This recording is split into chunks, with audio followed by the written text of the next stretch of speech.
एक बार की बात है, हरे भरे घास के मैदानों और खिले हुए बगीचों के बीच बसे एक छोटे से गांव में एम्मा नाम की एक छोटी लड़की रहती थी।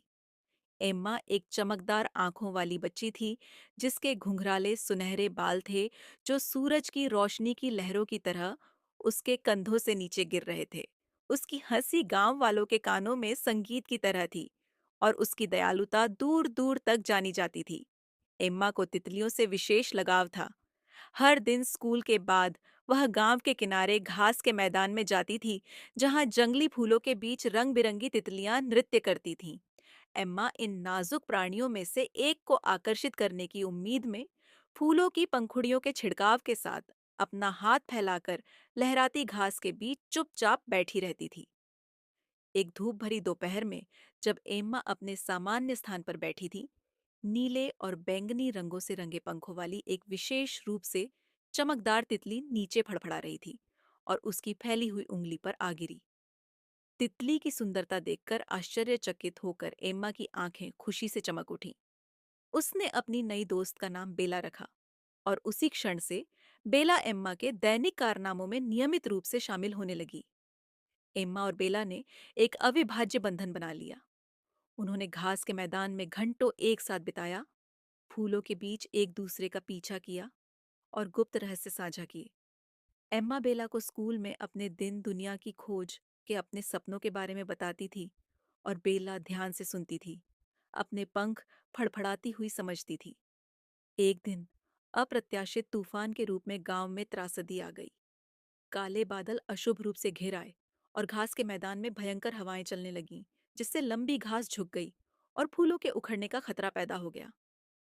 एम्मा, जो बेला के साथ खेल रही थी, भयभीत होकर देख रही थी कि उसकी प्यारी तितली तूफान में फंस गई और तूफानी आकाश में उड़ गई। दिल टूट गया, और बेला की सुरक्षा के डर से एम्मा घर भाग गई। उसके गालों पर आंसू बह रहे थे। वह अपने दोस्त को खोने के बारे में सोच भी बर्दाश्त नहीं कर पा रही थी। उस रात, जब बाहर तूफान चल रहा था, एम्मा बिस्तर पर जागती रही। उसका मन चिंता और उदासी से भरा हुआ था। अगली सुबह तूफान गुजर चुका था, और अपने पीछे बारिश की बूंदों से धुली साफ और चमकदार दुनिया छोड़ गया था। जब एम्मा घास के मैदान में गई तो उसका दिल बैठ गया। उसे डर था कि उसे क्या मिलेगा।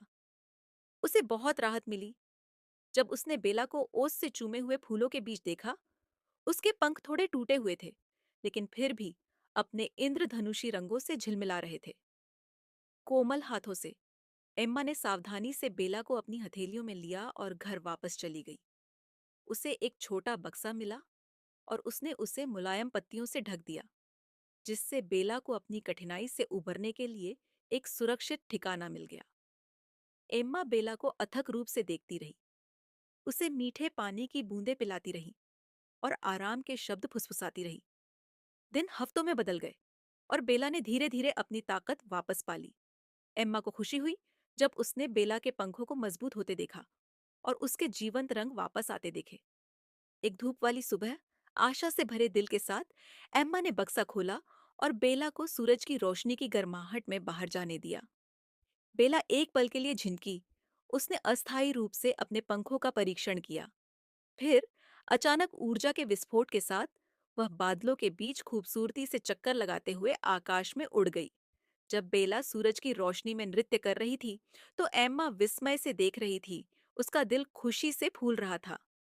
उस दिन से एम्मा और बेला ने घास के मैदान में अपने साहसिक कार्य जारी रखे। उनका बंधन पहले से कहीं अधिक मजबूत हो गया। एम्मा ने सीखा कि सच्ची दोस्ती धैर्य, लचीलापन और अटूट प्यार के बारे में है, और बेला अपनी सुंदर उपस्थिति और नाजुक सुंदरता के साथ पूरे गांव के लिए आशा और नवीनीकरण का प्रतीक बन गई। और इस तरह एम्मा और बेला की कहानी पूरे गांव में फैल गई, जो जीवन की सरल खुशियों को संजोने और दयालुता और दृढ़ता की शक्ति में हमेशा विश्वास करने की याद दिलाती है।